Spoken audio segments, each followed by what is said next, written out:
안녕하십니까. 예, 교과 공부를 시작하겠습니다. 이번 교과 공부는요, 문답식으로 풀어보는 교과 공부입니다. 제목은요, 제7과 죽음을 이기신 그리스도라는 제목으로서 교과 공부를 시작해 보겠습니다. 제7과 죽음을 이기신 그리스도의 서문을 한번 생각해 보면은 이렇다고 보겠습니다. 먼저 기억절부터 읽어봐야 되겠지요. 내가 볼 때에 그의 발 앞에 엎드러져 죽은 자 같이 되며 그가 오른손을 내게 얹고 이르시되 두려워하지 마라. 나는 처음이요 마지막이니 곧 살아있는 자라. 내가 전에 죽었었노라. 볼지어다 이제 세세토록 살아있어 사망과 음부 여세를 가졌노라. 계시록 1장 17절과 18절에 있는 말씀이 되겠습니다. 자, 그러면 서문을 한번 챙겨보겠습니다. 첫 번째는요, 우리 신앙의 핵심은요, 어디에 있느냐, 그리스도의 부활에 있다는 것입니다. 그게 고린도전서 15장 14절, 17절, 19절에 있는 말씀을 보면요, 자, 14절에 그리스도께서 만일 다시 살아나지 못하셨으면 우리가 전파하는 것도 헛것이 되고요. 또 너희 믿음, 우리의 믿음도 헛것이 된다. 이렇게 했습니다. 17절에서는요. 그리스도께서 다시 사신 것이 없으면 너희의 믿음도 헛된다. 우리가 믿는 믿음도 예수님이 부활하시지 않았더라면 모든 것이 헛것이 된다 이겁니다. 또 19절에 이런 말씀을 합니다. 만일 그리스도 안에서 우리의 바라는 것이 다만 이 생뿐이면 이 땅에서 믿으면서 그냥 이 생만 생각한다면 모든 사람들 가운데서 우리가 제일 불쌍한 사람이 될 것이다 이겁니다. 그러니까 우리의 모든 믿음이 예수 그리스도의 부활이 없다면 우리의 믿음은 전부 다 헛것이고 불쌍한 자가 믿는다는 그 자체가 불쌍한 자가 된다 이거죠. 자, 그래서 십자가의 죽음과 부활의 중요성에 대해서는 저자는 92페이지에서 이렇게 말합니다. 예수님께서 부활하지 않으셨다면 십자가의 희생도, 예수님의 십자가의 희생도 우리에게는 아무런 유익이 되지 못한다는 겁니다. 예수님의 부활은요, 기독교 신앙과 구원의 계획에 있어서 그 정도로 중요한 것이라는 겁니다. 그래서 예수님의 십자가와 부활은 우리의 믿음의 가장 중심적이고 귀한 것이다. 이렇게 보면 되겠지요. 그래서 오늘의 공부는요, 예수님의 부활 해석을 확인해야 되고요, 증명해야 되는 공부입니다.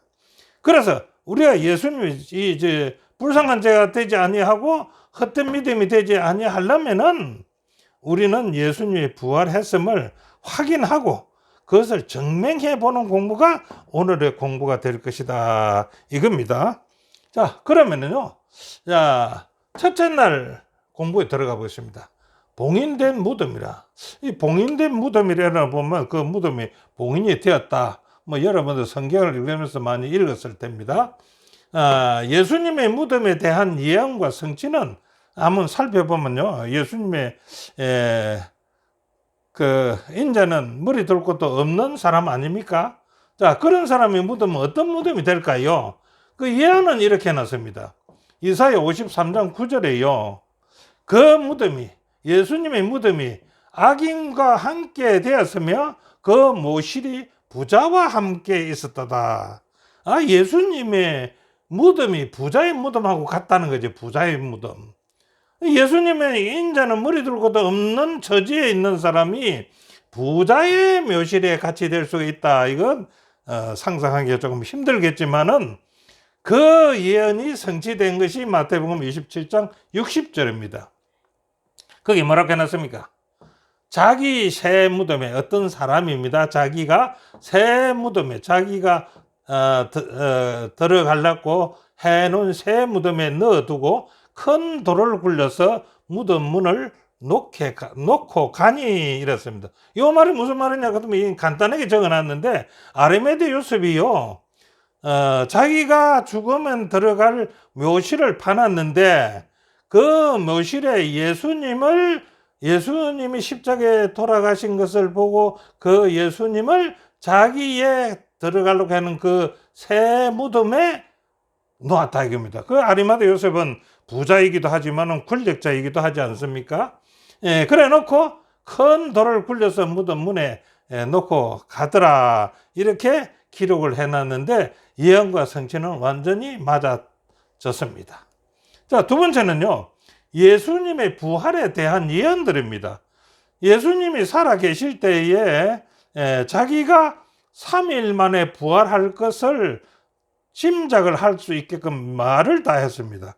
그 한 말이 첫째가 뭐냐 하면 요나의 기적에 대한 예언을 하면서 자기가 이렇게 될 것을 얘기했습니다. 그 다음에요. 제3일에 부활하리라는 소문은 파자했습니다. 왜 그러냐 그러면 예수님의 이적이 있었거든요. 그 다음에 능력 때문에요. 예수님이 죽은 자를 살리시고 수많은 병자를 고치시고 그렇게 했지 않습니까?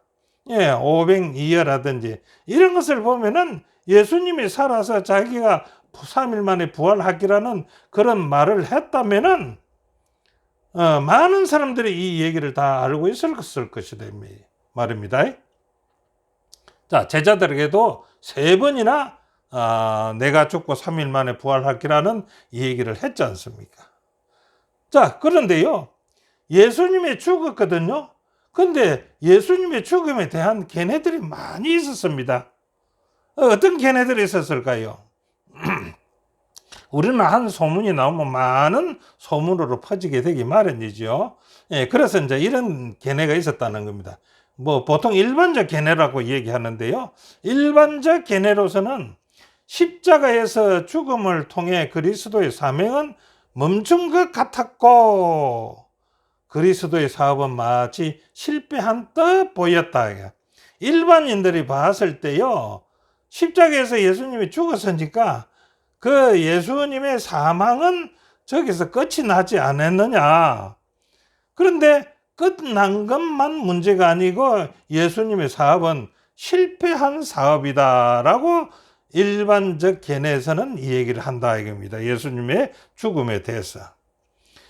제자들은 어떤 견해를 가졌을까요? 예수님의 죽음에 대해서. 자, 여기에 보면 예수님이 십자가에 달리기 전에요. 이 제자들이 다 예수를 버리고 도망갔지요. 마태복음 26장 56절에요.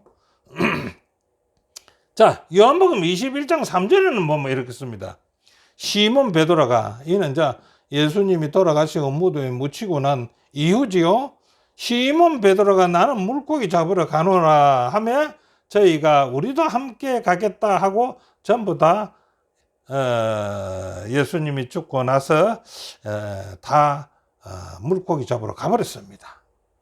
왜 그랬을까요? 자, 누가복음 24장 13절에 보면요. 엠마오로 가는 두 제자가 있었습니다.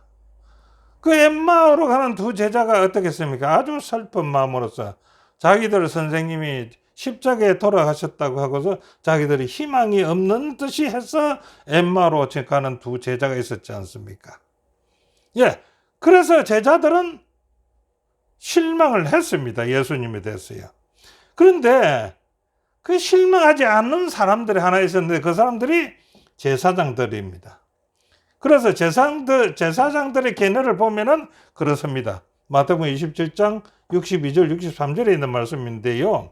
대제사장들과 바리새인들이 함께 빌라도에게 모여 이르되, 그러니까 예수님이 십자가에 죽고 나서 무덤에 들어간 이후입니다. 주여, 빌라도를 보고 주여 하지요. 주여, 저 속이던 자, 예수님을 말하죠. 저 속이던 자가 살아 있을 때에 말을 했는데 어떤 말을 했느냐? 내가 사흘 후에 다시 살아나리라 한 것을 우리가 똑똑히 기억하노니, 그러므로 명령하여서 빌라도께서 명령하셔서 그 무덤을 사흘까지 굳게 지키게 하소서. 혹시 그의 제자들이 와서 시체를 도둑질하고 가가지고서는 예수님이 부활했다고 말할 수도 있으니까 그 무덤을 철미하게 지키게 명령을 좀 내려주십시오 했단 말입니다. 그러니까 제사장들은 뭡니까?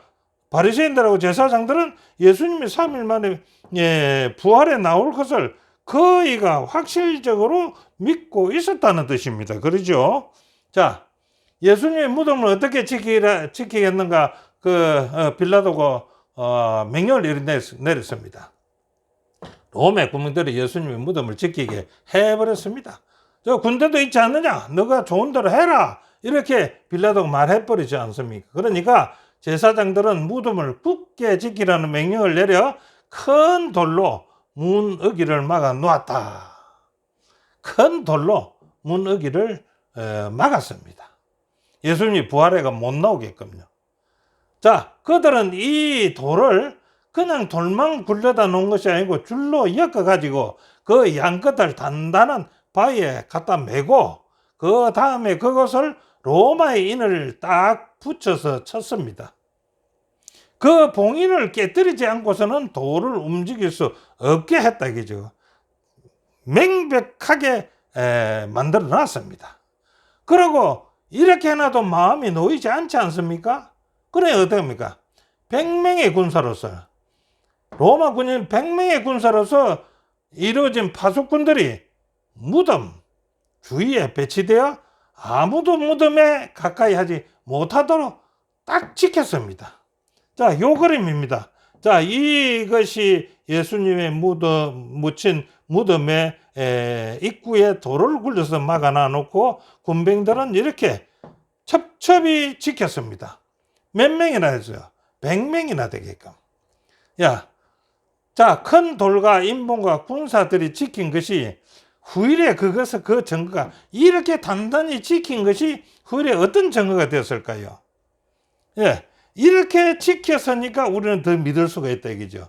대제사장들과 바리새인들은 예수님의 부활을 막고자 하는 바람으로 그분의 무덤을 봉인했으나 그것은 오히려 예수님의 부활에 대한 확실한 증거가 되었다라고 얘기합니다. 그렇지요?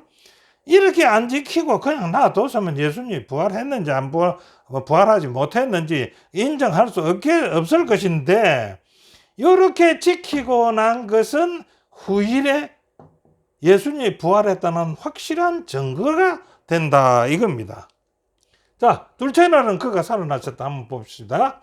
예수님의 십자가 죽은 그 무덤의 장사는 일요일에서 공부를 했으니까 첫째 날 공부를 했으니까요. 요걸 생각하시면서 예수님 자신이 부활할 것을 천명했습니다.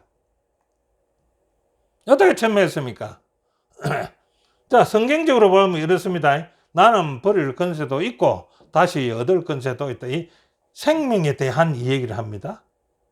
생명을 나는 버릴 권세도 있고 생명을 다시 얻을 권세도 있다. 요한복음 10장 18절에 있는 말씀입니다. 두 번째는요. 예수님께서 그렇게 말합니다. 나는 부활이요 생명이다. 내가 죽어도 부활할 것이고 나는 그 생명의 시여자다 이겁니다. 자, 세 번째는 예수님이 제자들에게 말이죠. 3번이나 말씀했습니다. 뭐라고 했습니까? 내가 제사장들과 장로들에게 핍박을 받고 십자가에 달려 돌아가서 죽고 3일 만에 부활할 것을 3번이나 얘기했습니다. 우리는 지난주에 이것을 배웠습니다. 자, 예수님의 부활하심을 목격한 증인들이 있습니다. 이제 여기서는 예수님이 그가 살아나셨다기 때문에 여기서는 예수님의 부활하심을 그 증인들을 한번 찾아봐야 되겠죠. 목격한 증인들. 자, 목격한 증인들 중에 제일 먼저 목격한 사람이 누굴까요? 로마 군인들의 파수꾼들이었습니다. 파수꾼들이 다시 증언을 했습니다. 어디 갔어요? 파수꾼들이 대제사장에게 가서 예수님이 살아나셨다라고 증언을 했다는 얘기입니다. 그러니 대제사장들이 깜짝 놀라가지고 이 큰일 났네. 그래서 그 파수꾼들이 어떻게 합니까? 돈을 집어주면서 너 입 딱 다물어라 라고 부탁하지 하는 거 아니겠습니까? 성경에 다 있는 말씀이죠. 자, 그 다음에 두 번째는요. 막달라 마리아와 다른 마리아가 증언을 합니다. 예, 이거는 우리가 뭐 잘 아시니까요. 예, 그 무덤에 일찍이 안식일 지나고 일찍이 무덤에 갔는데 무덤 앞에 천사가 앉아서 그가 얘기합니다. 그가 여기 계시지 않고 그의 말씀하시는 대로 살아나셨느니라. 와서 그의 누우셨던 곳을 보라. 이렇게 해서 빈 무덤이 되고 말았다는 것을 저들이 확인을 하고 예수님이 살았다는 것을 증언을 했습니다. 자, 그 다음에 제자들이 확인했습니다. 그 다음에요, 엠마로 가는 두 제자가 낙심하고 가는데 예수님이 나타나서 함께 동행했지 않습니까? 나중에 예수님 알고 집에까지 갈 때는 몰랐지요. 엠마로 가는 두 제자가 증언을 하고 있습니다. 이렇게 많은 증언이 있다는 겁니다.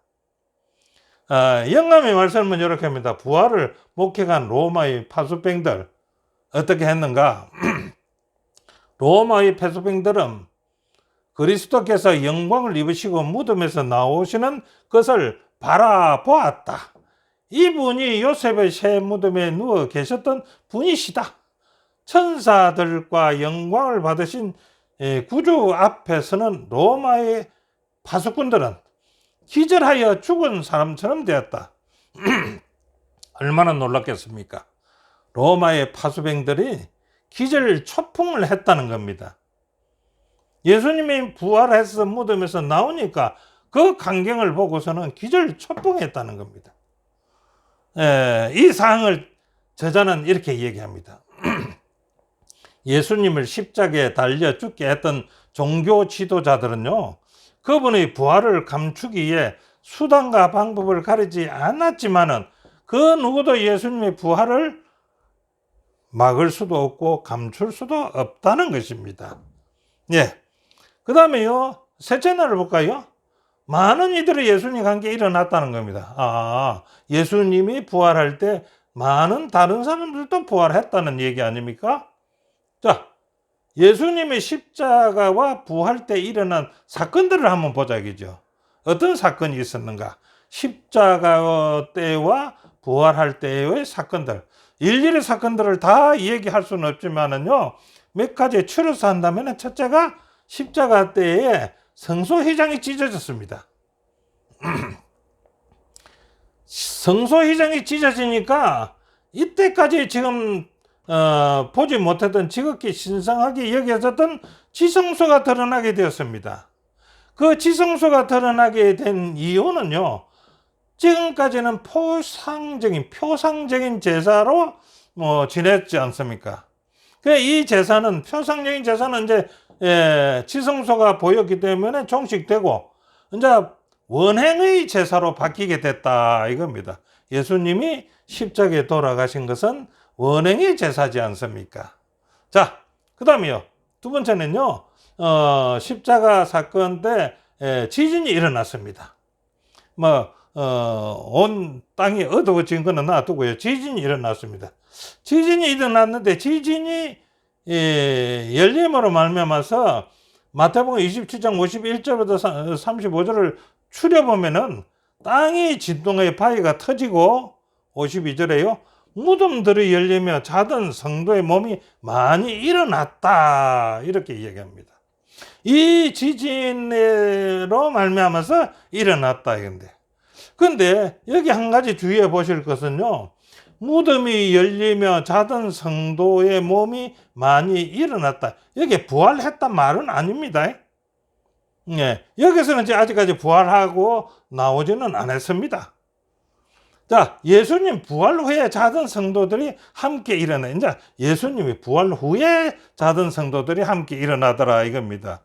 자, 성경에는 그렇게 씁니다. 마태복음 27장 53절, 예수의 부활 후에, 부활 전에는 일어나지 않았으면 이때는 부활 전이고요, 이때는 부활 후에 그들이 무덤에서 나와서 거룩한 성에 들어가 많은 사람에게 보이더라 이렇게 합니다. 그래서 예수님이 부활할 때 따라서 부활한 많은 성도들이 무덤에서 나와서 어디를 갔다고요?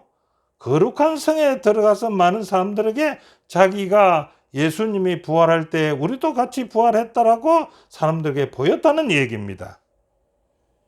예, 정언의 말씀은 어떻게 했을까요? 정언의 말씀은 시대의 소망 786페이지에는 이렇게 말합니다.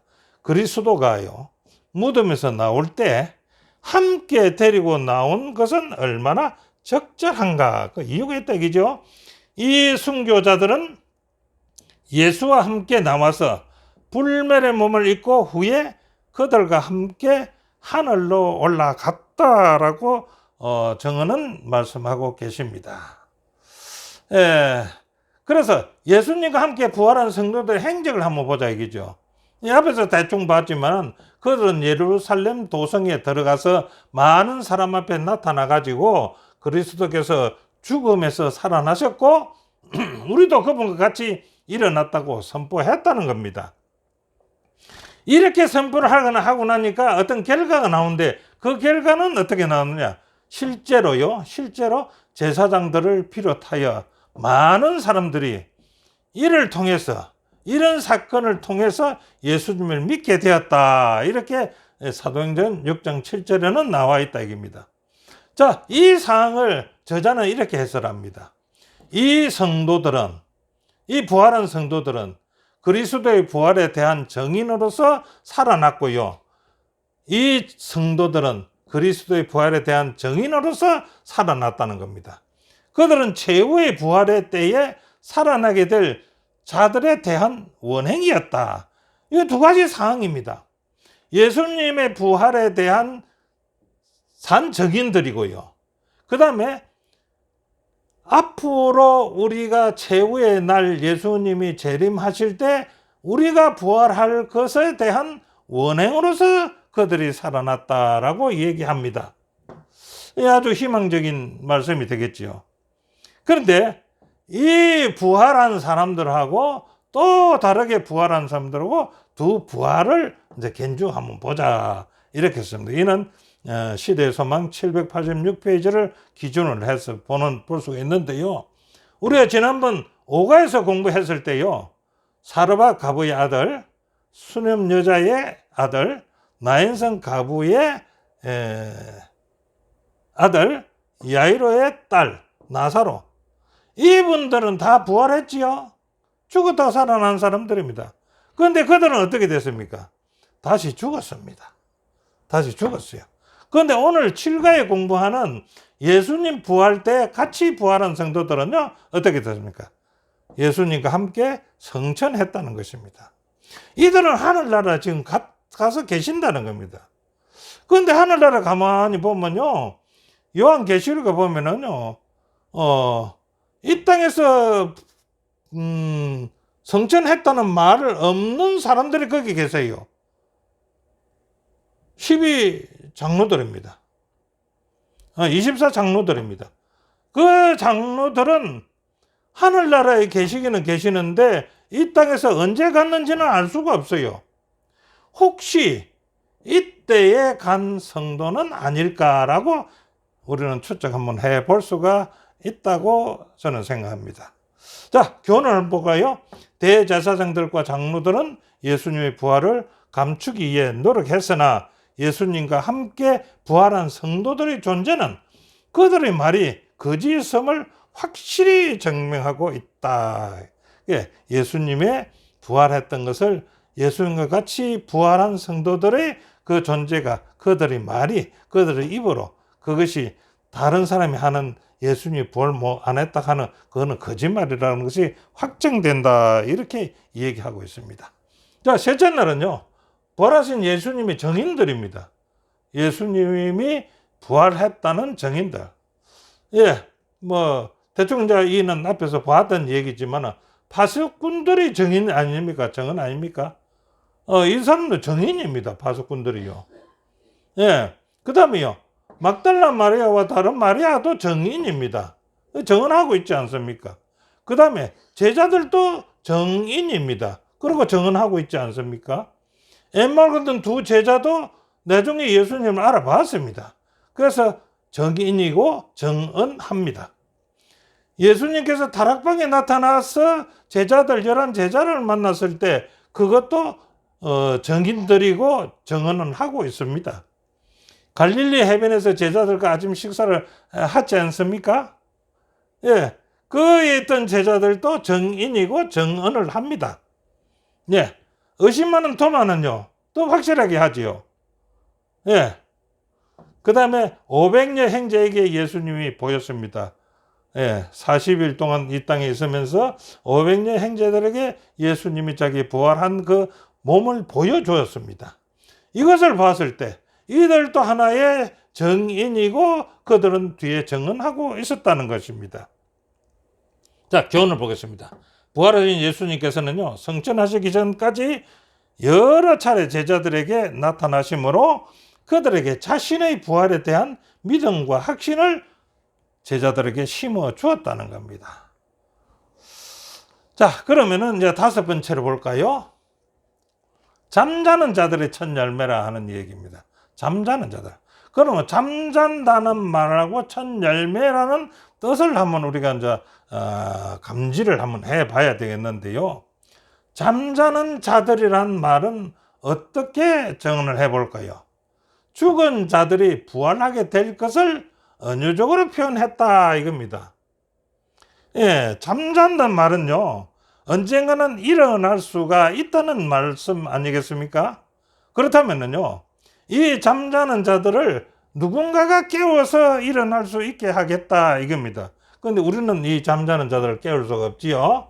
이것을 깨울 수 있는 분은 누굽니까? 예수 그리스도입니다. 예수 그리스도 아니면은 여기서 말하는 잠자는 자들을 깨울 수는 없습니다.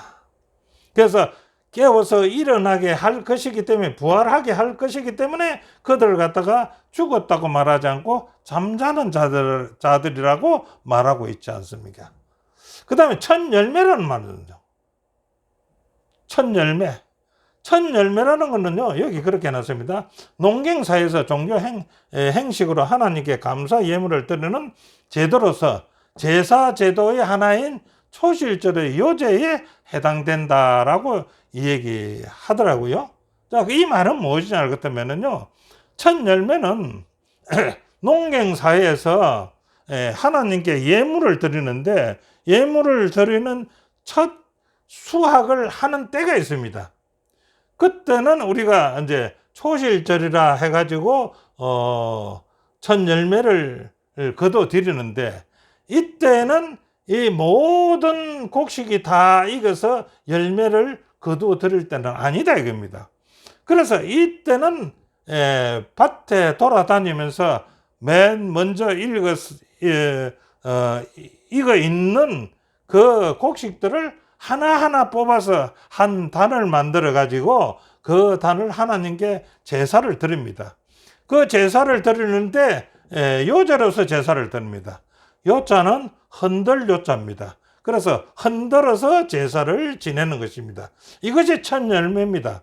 그런데 첫 열매가 그렇게 이제 초실절에 하나님께 제사를 드렸다면요, 그 뒤에는 언젠가는 그 밭의 곡식은 모두가 익어서 창고에 들이지 않겠습니까? 그래서 이 첫 열매가 누구를 상징하느냐? 예수님을 상징한다 이겁니다. 자, 외인 그레뎀이라는 분은 이렇게 말합니다. 그리스도를 첫 열매라고 비유한 바울은요, 농사에 사용하는 단어를 통해서 우리가 그리스도와 같이 될 것이라고 말한다. 첫 열매가 나머지 모든 수확물을 그와 같을 것임을 나타내는 것 같이 첫 열매 되신 그리스도 또한 당신께서 우리를 죽음에서부터 살려내시고 라고 얘기를 합니다. 예, 이 말씀이 제가 방금 설명했던 말씀을 기준했다고 보면 되겠습니다. 자, 그 다음에 첫 열매의 흔적에 대해서 한번 보겠습니다. 첫 열매의 흔적이라는 게 뭐일까요? 첫 열매는 누구를 상징한다고요? 예수님. 그러면 예수님에 대한 흔적이 있다는 얘기네요. 예, 그렇습니다. 예수님의 십자가 상처가 증거가 된다. 이렇게 초기 문집 179페이지에 있는 말씀입니다. 그리스도께서는요, 이 잔혹한 표적을, 그러니까 십자가의 그 잔혹한 표적을 영원히 지니고 계실 것이다. 예, 영원히 그 표적은 가지고 계실 것이다. 그분의 손과 발의 못자국들은요, 인간을 위한 그분의 놀라운 구속과 그 구속을 위하여 지불한 무한한 대가에 대하여 계속 말해 줄 것이다. 이거죠. 그래서 우리가 하늘나라 가면 예수님의 그 손과 발의 못자국을 볼 수가 있고, 옆구리 상처도, 창에 찔린 상처도 우리가 볼 수가 있다라고 하는 겁니다. 이게 부활하신 예수님은 이 모양대로 왔습니다. 그 모양대로 하긴 했지 않습니까? 누가요? 예, 도마가 그렇게 했습니다. 도마가 내가 예수님의 손 보고 발 보고 옆구리 손녀 보고 그래야 믿겠다고 했는데, 예수님이 만져봐라, 옆구리 손녀 봐라 했지 않습니까? 그래서 확인을 했습니다. 그런데 이 흔적을 어떻게 또 이해를 해야 될까요? 자, 생전에 우리가 살았을 때 같이 상처를, 예수님을 믿는다 해서 받은 상처를 가지고 부활할까요? 어떻게 생각하십니까? 예수님은 자기의 그 생전의 상처를 가지고 부활했는데, 우리도 부활할 때 예수를 믿는다고 해가지고 받았던 상처를 그냥 가지고 태어날까요? 부활할까요? 그건 아니다라고 저는 얘기합니다. 거기 살아남은 이들 275페이지에 있는 얘기를 한번 보면 그렇습니다. 요거는 뭐 사도 바울에 대한 예를 든 것인데요. 죽기 전까지 바울은 몸에 그리스도의 영광의 표적, 그러니까 예수님을 믿던 가시가 있었다는 거죠. 하늘 영광으로 시력을 잃었던 흔적, 그리스도의 붙들어 주시는 은혜의 확정을 항상 가지고 있기를 갈망했다. 그 상처를 가지고 있기를 원했다. 이제. 그러나 이것은 영화롭게 된 구원받는 자들이 그들이 겪고 고난에 대한 표시를 가지고 부활할 것이라는 뜻은 아니라는 것입니다. 우리가 부활할 때는 그 상처가 있는 그대로 부활하지 않는다는 얘기 아니겠습니까? 즉 말해서 우리가 예수님 믿다가 어저께 잘못해가지고 우리가 팔이 하나 없어졌다. 그럼 팔 하나 없는 그대로 우리가 부활한다고요?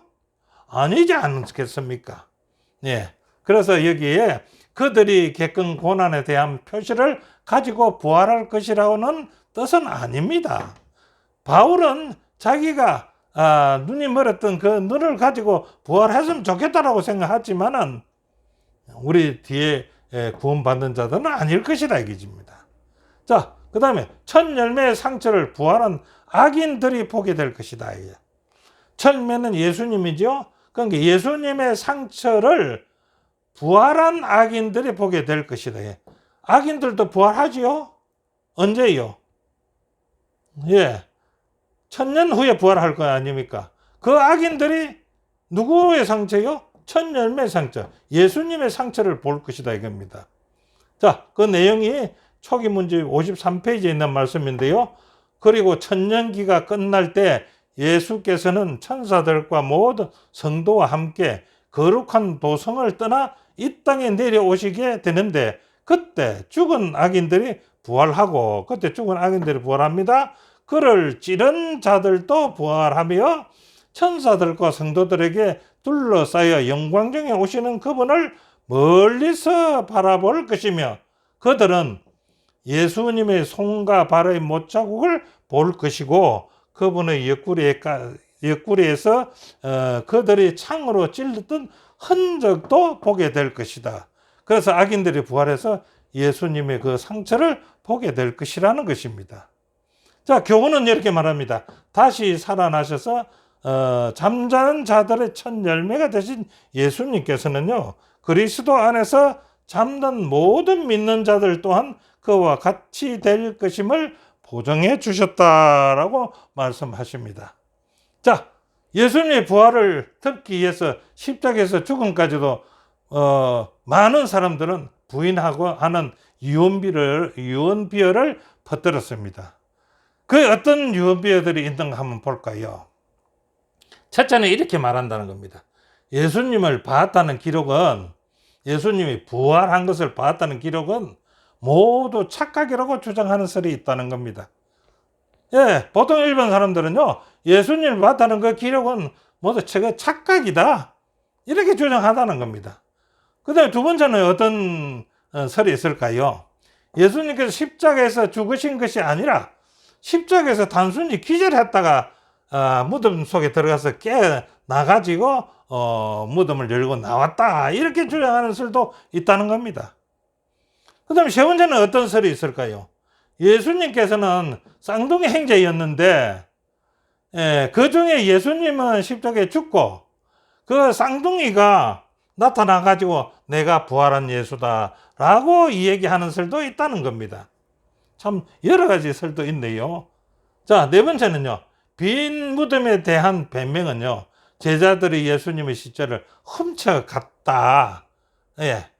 죽기는 죽었는데 부활한 것은 아니고 예수님의 시체를 무덤에서 훔쳐가고 빈 무덤이 됐다, 이런 설도 있다는 겁니다. 여러 가지 설이 있지요. 자, 결론을 말한다면은 다시 살아나리라고 하신 예수님의 말씀을 기억하고 있던, 제자들도 생각 안 했는데 기억하고 있던 대제사장들과 바리새인들은 예수님을 무덤 안에 가두어두기 위해 안간 힘을 썼지만은요, 인간의 노력은 예수님의 부활을 막을 수 있을까요? 우리가 말하는 말로 택도 없다, 이 말이죠. 부활하신 예수님께서는요, 여러 차례 제자들을 찾아와서 부활에 대한 믿음과 확신을 심어줬습니다. 예수님 이제 성천하고 나면 이들의 믿음을 위해서 이 부활의 믿음을 확실히 심어주었습니다. 예수님의 부활은요, 그리스도 안에서 잠든 모든 믿는 자들 또한 그렇게 되리라는 확실한 보증이 되었습니다. 여러분들은 예수님의 부활은 우리의 부활에 확실한 보증이 된다는 것까지 우리는 생각하고 믿음에서 조금 더 흔들리지 말아야 될 것입니다. 부활의 믿음은 우리에게 굉장한 믿음이 될 것입니다. 오늘 교과 공부는요, 여기서 마치겠습니다. 함께 공부해 주신 여러분께 감사를 드립니다. 감사합니다.